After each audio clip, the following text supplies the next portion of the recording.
How's it going? Yeah. Cool. Hi. So anyone in here single?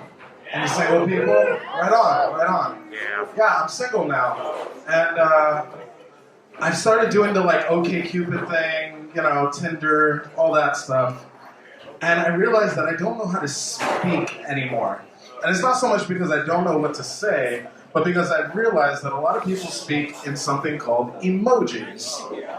Do you guys know what emojis are? Yeah. I don't know how to use about 20% of them I do know how to use. The other 80, I have no idea. I just don't know when I should use the dragon in an appropriate context. Or like the comet, you can only use that, once a year? I don't get it. There's another emoji that's just jugglers. I never need to use that emoji for anything. Maybe I just don't see enough jugglers. Something else that happened though recently with going out into this realm is that I recently got catfished.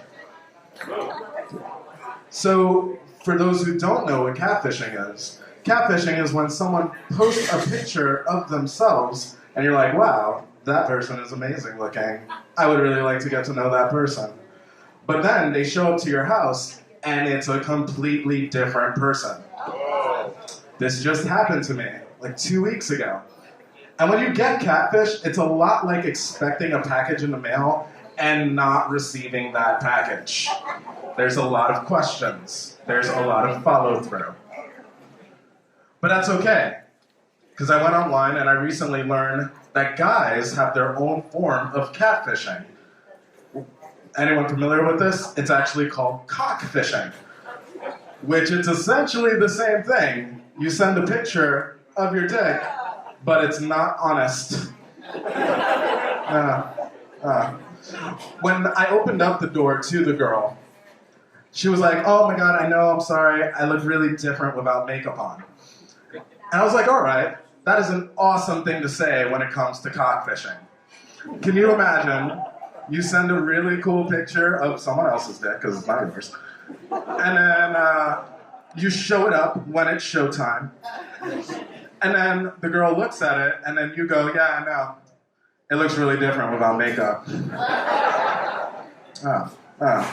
What about animals? Anyone love animals here? Yes. Animal lovers. Whoa. I realized with the way that we speak, we don't speak in a way that's indicative of how we love our animals. Like, we use the expression shot like a dog, which is super fucked up. When was this time and period when, we were going around callously shooting dogs? I don't get it. Another one that's kind of related is one that goes, there's more than one way to skin a cat. Who's going around skinning cats? Who's the luxurious person in the cat skin coat, fur? It's like, oh, I really love that. It's like, yeah, it's cat, baby, don't touch. Another one that's kind of fucked up is spanking the monkey. I don't even know how that translates to jerking off, which if you don't know, that's what it means. The only way that I can make sense of it is if at some point in time, there was a underground kink group that captured a monkey. And what you would do is you would go up to it, you would reprimand it by spanking it, and then you just jerk off in front of it.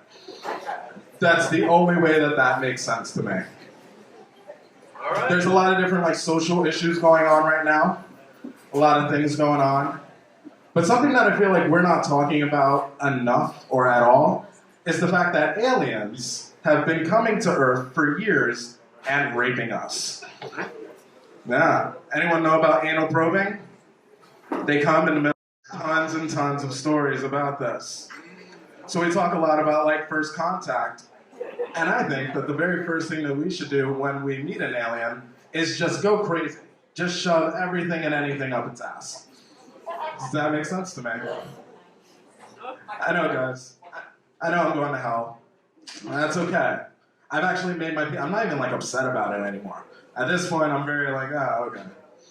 But I don't think about the big things about hell anymore. Will it hurt? Will I get along with Satan? I don't think about those stuff. I think about the little things. Will I have access to like push pens to put posters up in my room? You know, things like that. Is there a transit system? Because all of the best musicians are going to hell. Honestly, that's true. What if like, you know, AC/DC comes down to hell? They're already on the highway, guys. What if they come down to hell and I want to go see them? Which it would be a completely different song as well. Because if they were on the highway and they are in hell, it's more like, I am in hell. Should be great. I'll leave you guys with one story and I'll get off the stage. And it's about the first time that I ever did mushrooms. Mushrooms, yeah. So I used to be in a band. And we recorded an album. And on the very last day of recording, we decided that we were going to do mushrooms. And it was a good time. So me and all my friends were sitting. I'm in this chair. All my friends are in the love seats. And out of nowhere, I hear something in my background. So I turn around, and it's Carmen Electra, and she's calling me ugly. So I start to cry, obviously. And my friends are like, oh, Mike's lit, look at Mike. Which, of course, just gets me even more insecure. So I'm like, yo, fuck you guys. I'm gonna get this high off. So I decided to go upstairs and take a shower, because for some reason that's like the rule, right? You get too high, you take a shower. So I get in the shower, and I close my eyes. And when I open my eyes and look at the water, it's raining pearls on me. And I realize that I'm about to be rich. So I'm so stoked. So stoked. But not everyone can know about my treasure, but I will tell my friend Chris. So I decide to get out of the shower, I go downstairs, and I can't find any of my friends. I finally go down into the basement, and I finally find Chris. And I'm like, Chris, come on, we're gonna get rich. There's pearls in the bathroom.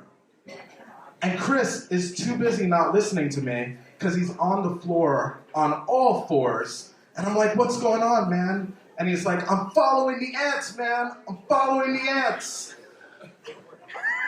And that was the first time that I did mushrooms. All right, guys.